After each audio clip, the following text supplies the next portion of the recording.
Resolving internal conflict within the agency.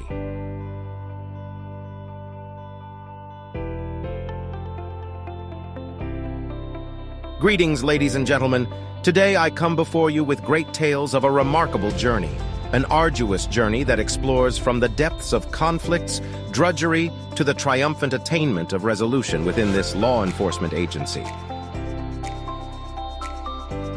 This is a story of a house divided, a house torn apart by internal strife, and how it was able to follow the road of redemption to resolve its matters of contention and ultimately foster a renewed sense of unity, cooperation, and purpose.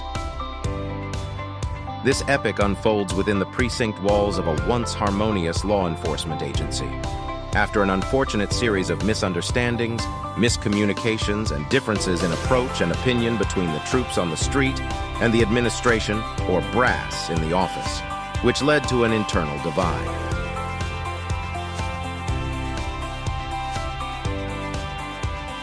Caught within this embroilment were officers on opposing sides of the conflict, at odds with one another, and creating an ever more tense and hostile work environment.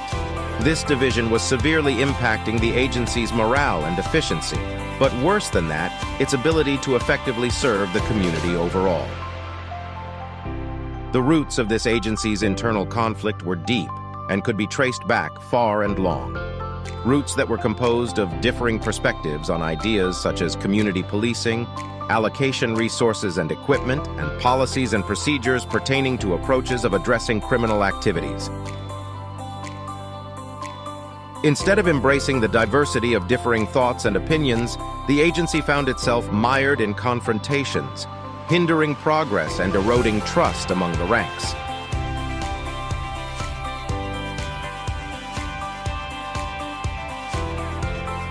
Amid the escalating tensions, a few empathetic and visionary leaders within the agency would emerge. These few great men and women, noble souls, saw the need to address the conflict and meet it head-on. They understood that if not resolved with haste, the conflict would only grow greater and spiral into a full-blown crisis, undermining the agency's mission and sacred responsibility to protect and serve. Though the outlook was grim and tasks seemingly unobtainable, these few insightful leaders took a bold step, organizing a series of facilitated talks and meetings. Officers from both sides of the conflict were encouraged to express their thoughts, feelings, and perspectives openly and honestly in a forum that promised to be of a safe and non-judgmental environment. These discussions aimed to foster understanding, empathy, and mutual respect amongst the divided colleagues of officers and administrators alike. As the minutes turned to hours and the hours to days, this dialogue progressed.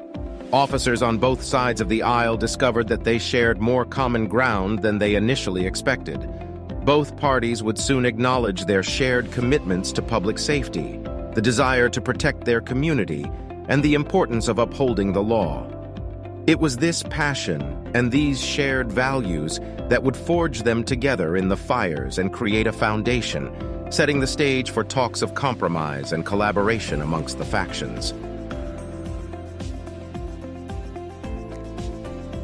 One of the many revelations to be had during these forums was the gross breakdown in communication between the agency's leaders and their subordinates. With this breakdown came misunderstandings and assumptions which fueled the conflict and deepened the divide.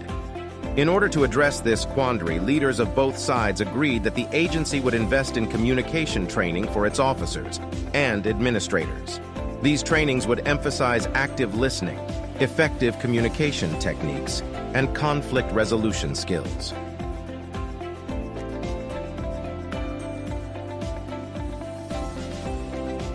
Additionally, agency officials recognized the significance of teamwork and camaraderie. This had led to an orchestrated occasion of team-building activities and events.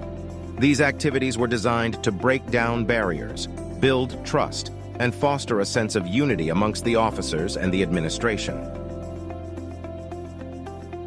In an unexpected move, agency leadership actively participated in the events, even leading many activities demonstrating their commitment to be more open and inclusive of their colleagues. and subordinates in an effort to actively contribute to a more harmonious workplace.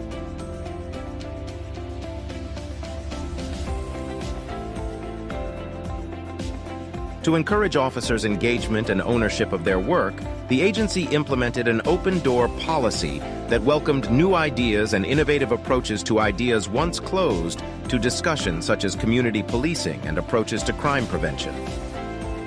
Officers were empowered, even encouraged to propose creative solutions, which led to a renewed sense of purpose for all within the organization's ranks.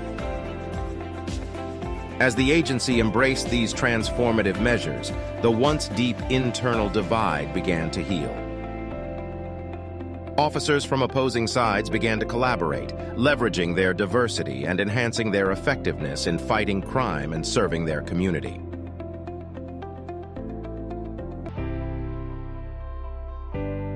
Over time, the agency's internal conflict was replaced with a shared sense of purpose and cooperation.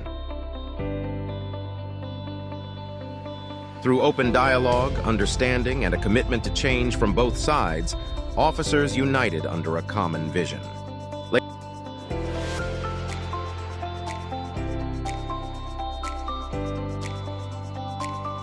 Ladies and gentlemen, the story of this law enforcement agency's internal conflict and resolution serves as a testament to the power of empathy, communication, teamwork, and more than anything, the commitment to move toward progress.